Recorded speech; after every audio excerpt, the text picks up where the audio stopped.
Nicaragua Empresaria. Ya regresamos. Estimados televidentes de Nicaragua Empresaria, buenas noches, bienvenidos a la entrevista central en el programa de esta noche. Como les habíamos anunciado, tenemos la grata presencia del embajador de los Estados Unidos mexicanos, Juan Rodrigo Labardini, embajador de México en nuestro país, a quien le damos la más cordial bienvenida. Muchas gracias, Adolfo, muchas gracias. Gusto tenerlo en el programa. El gusto es mío, sobre todo la oportunidad, gracias a COSEP, gracias a ti, tener la oportunidad de poder platicar con todos estos televidentes para poderles transmitir varias de las noticias que tenemos, muy buenas noticias en general y ajustes, pero primero que nada, muchas gracias a ti. Ya tiene 18 meses de estar en Nicaragua. Sí, justamente, acaba de cumplir 18 meses hace una semana, me parece, apenas, casi justitos, en efecto. ¿Ya se ha aclimatado a este calor humano y calor solar? Sí, ciertamente. El calor humano, sin duda, la gente muy amable nos ha recibido a mí, a mi esposa, a mi hijo.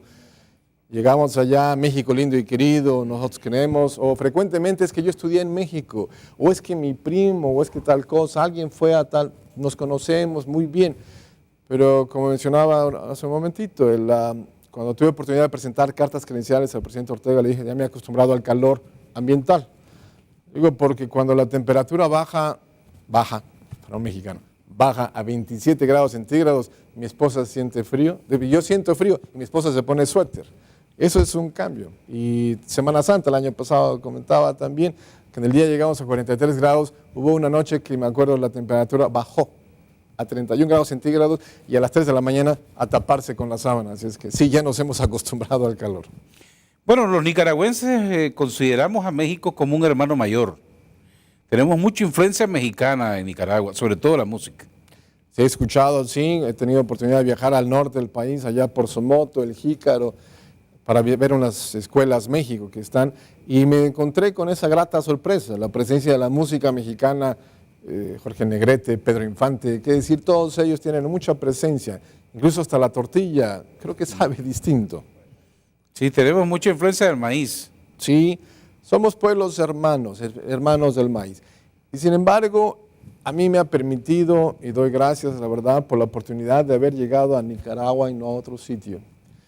Porque va uno descubriendo que mexicanos y nicaragüenses tenemos una realidad y la resolvemos con lo que tenemos a la mano. Y eso va generando aspectos culturales que es muy bueno intercambiar y conocer. ¿A qué me refiero? En Nicaragua se consume frijol y en México se consume frijol. Pero en Nicaragua se consume principalmente frijol rojo. Y en México es frijol negro. Entonces yo creo que puede haber una forma de complementar. El frijol negro bien podría ir a México, consumo humano y viceversa. Es decir, abrir oportunidades. Pero tortilla, maíz, los dos comemos tortilla. Pero la tortilla mexicana es como de 1 centímetro de grosor, 1 milímetro de grosor, y la tortilla nicaragüense es como de 4 milímetros, un poquito más gruesa. Y eso provoca incluso que en México la tortilla tenga un lado correcto y un lado equivocado. Y me pregunta mucha gente, ¿qué es esto del lado correcto? La tortilla es delgada y el tipo de maíz se calienta, entonces se le crece una pielecita o una pancita. Ese es el lado correcto, porque ahí donde agarra uno la tortilla, pone uno el guiso, se pone siempre el lado correcto, porque entonces se empieza a destruir esa capita, pero la tortilla aguanta. Si se come al revés, con el lado grueso, se destruye esta y es un batidillo en la mano. Entonces, eso va mostrando. Tortillas, es lo mismo y sin embargo tiene sus diferencias. Y tenemos muchos restaurantes ahora mexicanos en Nicaragua. Ha crecido eso. Sí, se va reconociendo.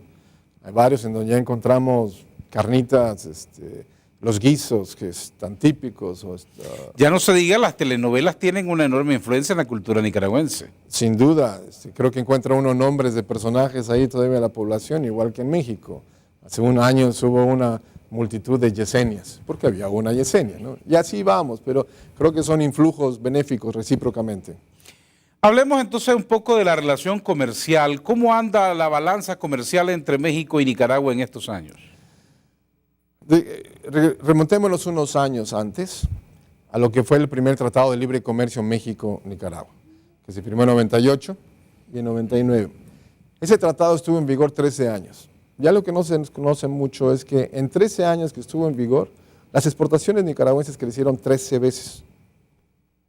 13 años, 13 veces. Muy buen dato. Claro, como las exportaciones nicaragüenses comenzaron de un pequeño monto, pues no crecieron tanto en volumen, pero sí en proporción, manifestando el deseo nicaragüense de ir al mundo. Y ahora, lo que hizo México fue, teníamos tratados en la región, se celebró entonces el Tratado de Libre Comercio México-Centroamérica, que lo que hizo fue reunir a los del Triángulo del Norte, el de Nicaragua y el de Costa Rica, todos en uno, y eso facilita varias cosas. Primero, homogenización de reglas, de tal manera que la persona que está en Costa Rica sabe que son procesos similares en Nicaragua o en los otros países de la región para exportar a México. Dos, al lograr esto, permite también cierta facilitación de comercio intra otros estados regionales. Y algo muy importante que voy a regresar más adelante es encadenamiento productivo. Se importa un producto de uno al otro estado y aquí se transforma, se le da valor agregado y se exporta. Y es algo que vamos a ver. En 2012, es un dato un poco conocido, 2012 fue el récord histórico. Nunca antes había habido tanto comercio bilateral. El récord previo había sido en 2007 y no sé si luego me permite mostrar una de las gráficas. Sí, vamos a presentar la gráfica. Y se observará que en 2007 hay un repunte y luego cae 2008, 2009 y vuelve a repuntar ahora en 2012. ¿Qué ocurre? 2007 tuvo 822 millones de comercio bilateral, muy buen número. Y luego cayó en 2008, pero cayó, uno, por la crisis económica mundial, dos, el virus de la influenza AH1N1 afectó indudablemente, provocó mayor razón, y cayó a su nivel más bajo en 2009. Pero de entonces ha repuntado de manera importante. Y llegó en 2012 a la cantidad de 876 millones de dólares, el récord hasta el momento. ¿Qué significa? Alguien me decía, es que México parecía que no hubiera aprovechado las oportunidades. Le dije, no, no es cierto. Yo no puedo vender 876 millones si el año previo me di 10. Es más bien una continuidad, la tendencia que se observa que ambos países nos vamos conociendo más y mejor y vamos encontrando formas de complementar. Encadenamiento productivo. ¿Qué me refiero aquí? En 2012 la gente de la embajada me dice, embajador, no nada más es el récord histórico, es el año en que más han crecido, casi 60% de incremento de comercio bilateral en un año. Yo le dije, no le creo, es un número imposible.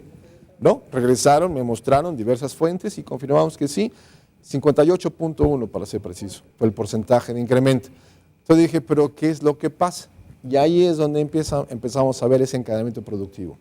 Un ejemplo, se importa mezclilla de México a Nicaragua.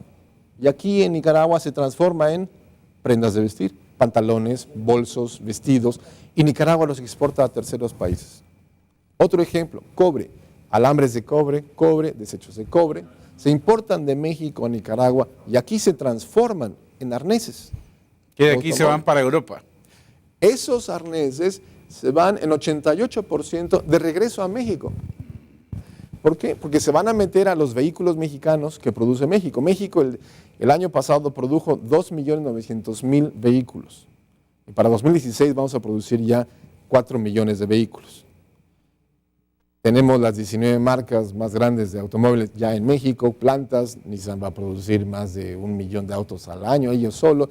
Entonces, pero yo lo traigo esto porque son 4 millones de vehículos que van a necesitar arneses automovilísticos. ¿Y dónde van a venir? Yo garantizo, van a venir de aquí.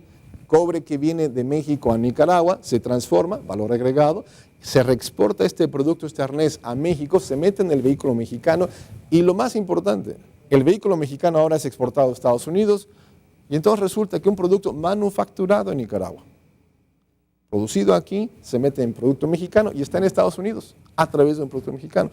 Eso es encadenamiento productivo. Algo muy importante también en esa gráfica, se observa, en 2007 el comercio bilateral tenía todavía la factura petrolera. En 2008 Nicaragua decide ir con otro comprador, Venezuela. Eso significa que el punto más alto que vimos en 2012 es un gran dato. ¿Por qué? Porque es un comercio crecientemente de manufacturas, crecientemente de insumos. Esto significa valor agregado y eso es lo que va a ser la real argamasa, el real cimiento de una relación bilateral. Y en ese sentido, con los datos que tenemos ahorita ya, para 2013, enero-septiembre, ya se ve no solamente el crecimiento de casi 60% en 2012, sino otro 20% más, por lo menos, para 2013. Eso se dice fácil, pero creo es el esfuerzo de miles de mexicanos, miles de nicaragüenses que están trabajando día con día, bregando con ello para lograrlo. Pero un gran dato es que es un comercio mayoritariamente o crecientemente de manufacturas.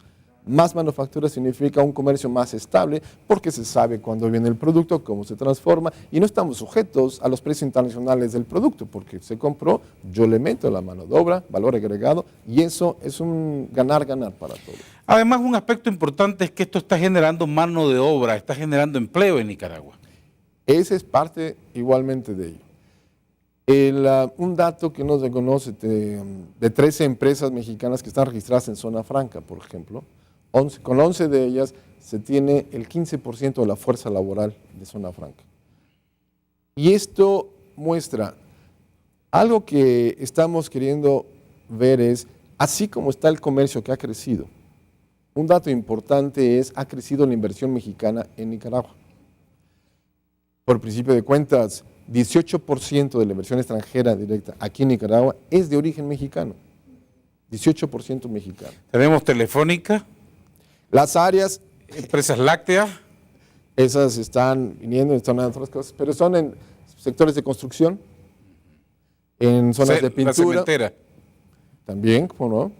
Sí, Cemex es una de ellas, sin duda. Construcción en pinturas, en alimentos, igualmente, en bebidas, telecomunicaciones, son de las áreas prioritarias, pero hay muchas más.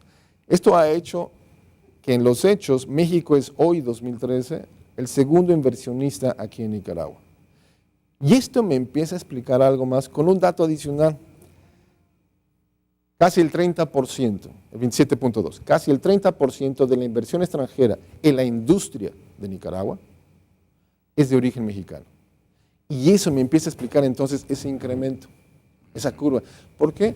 Porque esto es cierto que el mexicano que viene e invierte lo hace porque ve oportunidades, ve confianza, ve, ahí está el pan, hay que producirlo y le mete. Y le mete con dinero. Alrededor de $200 millones al año van entrando de origen mexicano. Es un buen número. Pero eso significa que si yo mexicano voy a invertir en Nicaragua, voy a querer que ese algo en que invertí me compre o me venda algo para mis procesos mexicanos, lo cual significa voy a aprovechar las oportunidades, me abarata, doy aquí, doy en mano de obra, empleo. Y algo importante, casi 30% en la industria nicaragüense es de origen mexicano. Y eso me empieza ahora a explicar ese incremento que vemos tan importante, 60%. Porque si yo quiero que me produzcan algo más barato o más económico o me compran, pues voy y vengo. Y el incremento productivo que mencioné hace ratito, cobre que viene, se transforma y regresa, significa exportaciones e importaciones. Es inversión, es en conjunto todo lo que viene haciendo, es incorporar procesos, incorporar distintas partes en dos países al proceso productivo y tener un solo producto que a final de cuentas es mayor bienestar general porque gana México, gana Nicaragua y ganan los nicaragüenses aquí que tienen empleo, confianza en esa estabilidad y es un desarrollo conjunto en este sentido. Embajador, permítame ir a unos importantes anuncios de nuestros patrocinadores y volveremos para seguir hablando de las relaciones comerciales México y Nicaragua. Ya volvemos. Nicaragua Empresaria. Ya regresamos.